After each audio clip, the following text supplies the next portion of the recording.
वहीं एक दिन पहले हुई बैठक के बाद तेजस्वी यादव ने भी साफ कर दिया कि लेफ्ट, कांग्रेस और आरजेडी मिलकर चुनाव लड़ेंगे और उन सभी के बीच लगभग सहमति बन गई है।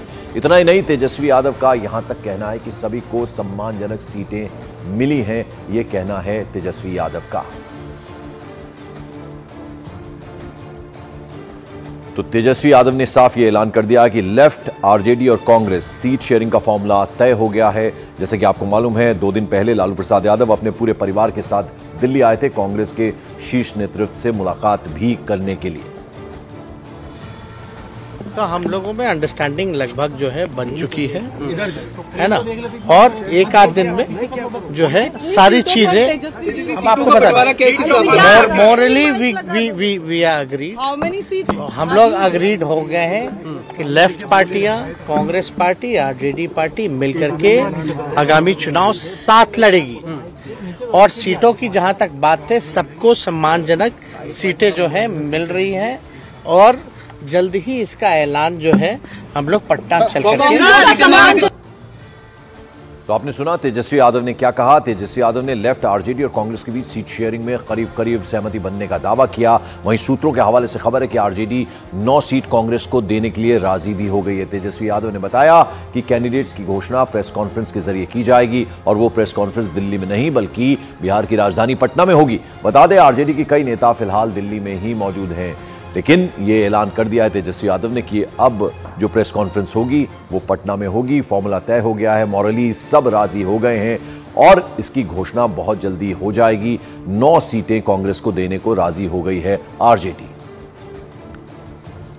इस बीच आरजेडी नेता तेजस्वी यादव ने कांग्रेस और आरजेडी गठबंधन में फूट की खबरों को भी सिरे से खारिज कर दिया। उन्होंने बताया कि दरार की बातें कभी नहीं आई।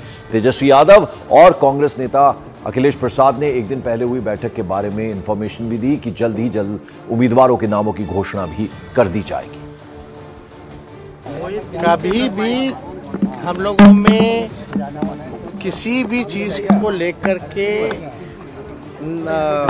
दरार की बातें नहीं आई हैं। हम लोग हमेशा से एक दूसरे को अंडरस्टैंड करते हुए हम लोगों ने बात की है।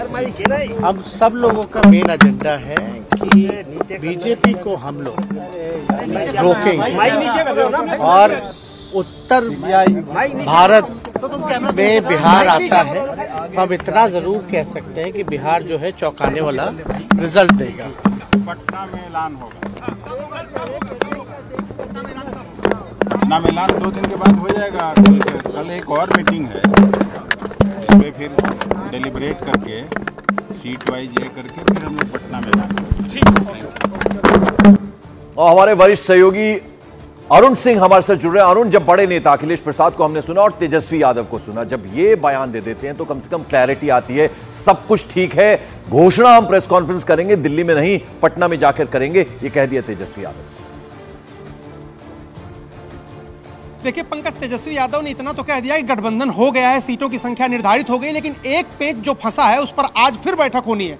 वो पेच सीटों पर है। जैसे औरंगाबाद सीट निखिल कुमार के लिए मांग रही है कांग्रेस, वहां से नहीं देना चाहते लालू, वहां से किसी कुशवाहा को लड़ाना चाहते, उनको सिंबल भी दे दिया। इसके अलावा बेगूसराय की सीट है जहां से कन्हैया कुमार पिछली बार चुनाव लड़े थे, कांग्रेस मांग रही है।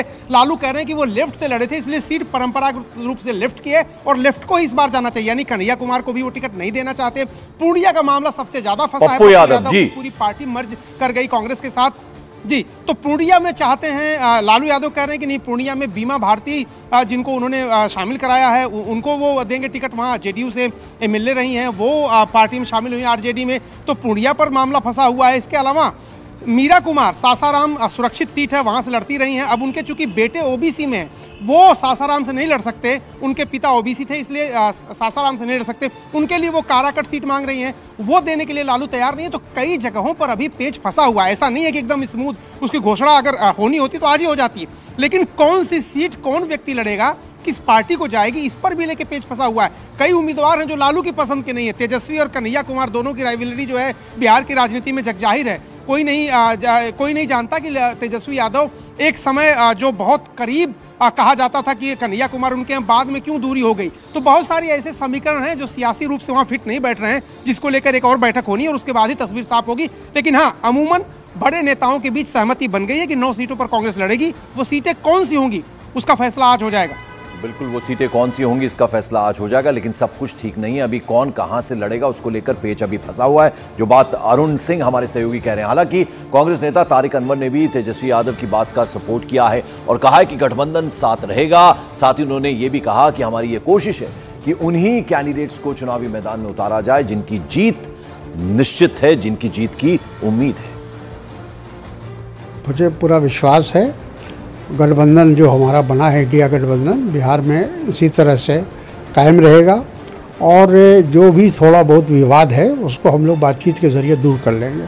देखिए, ऐसा है कि गठबंधन की राजनीति में हर पॉलिटिकल पार्टी का प्रयास रहता है कि अधिक से अधिक उसको शेयर मिले। तो कांग्रेस पार्टी भी चाहेगी, राजद भी चाहेगी और हमारे भारतीय वामपंथी मोर्चा भी चाहेगा।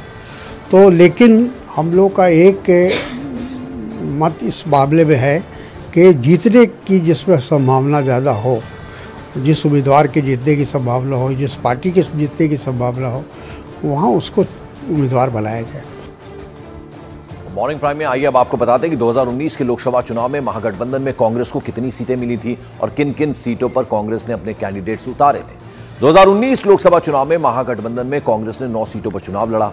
जिन सीटों पर कांग्रेस ने चुनावी मैदान में अपने कैंडिडेट्स उतारे थे उन 9 सीटों में किशनगंज, कटिहार, पूर्णिया, सुपौल और समस्तीपुर के साथ साथ मुंगेर, सासाराम, वाल्मीकि नगर, पटना साहिब शामिल थे।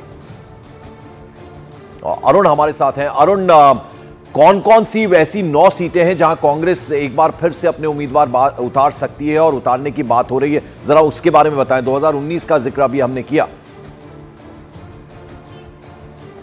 देखिए पंकज, जो सीटें 2019 में पार्टी लड़ी थी अमूमन उन्हीं पर दावा है। जैसे किशनगंज में वो जीती भी थी तो उन पर दावा है। इसके अलावा जो सीटें जिसकी मैं बात कर रहा हूं, जैसे ये सीमांचल की जो सीटें हैं जहां पर कांग्रेस का मजबूत जनाधार है, पार्टी मानती है कि जहां मुस्लिम वोट बैंक ज्यादा है, आरजेडी और उसके बीच लड़ाई इसी बात की है कि मुस्लिम वोट बैंक जो है वो पार्टी के दोनों पार्टियों के साथ है। तो अगर दोनों लड़ जाएंगे वहां पर, जैसे पूर्णिया की बात, अगर बीमा भारती और पप्पू यादव दोनों लड़ जाते हैं तो वो सीट बीजेपी जीत सकती है और ये हार सकते हैं। उसी तरह से औरंगाबाद की आप बात कर लीजिए, जिन सीटों पर दोनों का वोट बैंक एक है वहीं डर है। जहां तक कटिहार की बात है, देखिए तारिक अनवर की बाइट अभी आप सुना रहे थे, मुझे जो जानकारी मिली है कल की बैठक में कटिहार सीट जो है लालू यादव ने और तारिक अनवर को देने के लिए, कांग्रेस को देने के लिए हामी भर दी है। तो 2019 में जिन जिन सीटों पर लड़े थे यही तो उनकी शर्त थी कि हम 9 सीटों पर लड़े थे, 9 से कम पर नहीं राजी होंगे और कल तेजस्वी यादव ने लगभग हामी भर दी कि 9 सीटें आपको दे दी जाएंगी। अमूमन वही सीटें जो 2019 में वो लड़े थे।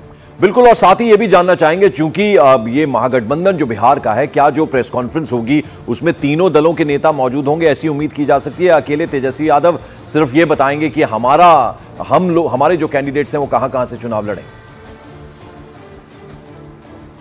देखिए, तेजस्वी यादव अगर प्रेस कॉन्फ्रेंस करेंगे तो उनके सामने कांग्रेस के किसी बड़े नेता को जाना होगा। जो सूत्रों की जानकारी है उनका ये कहना था कि तेजस्वी यादव प्रेस कॉन्फ्रेंस में रहें या लालू यादव रहें ये जरूरी नहीं है। मनोज झा और जो कांग्रेस के नेता और लेफ्ट के नेता स्टेट के हैं वो मिलकर के भी इसकी घोषणा कर सकते हैं, इस तरह की जानकारी मिली थी। हालांकि एक कोशिश ये थी कि अगर दिल्ली में एक घोषणा होती जिसमें अगर तेजस्वी होते, राहुल गांधी होते या कोई बड़ा नेता होता तो इसका संदेश दूसरी तरह जाता बिहार में, लेकिन इतना समय अब गुजर गया है कि इसकी संभावना कम नजर आ रही है। चलिए, बहुत बहुत शुक्रिया इस तमाम अपडेट और इस जानकारी के लिए अरुण सिंह।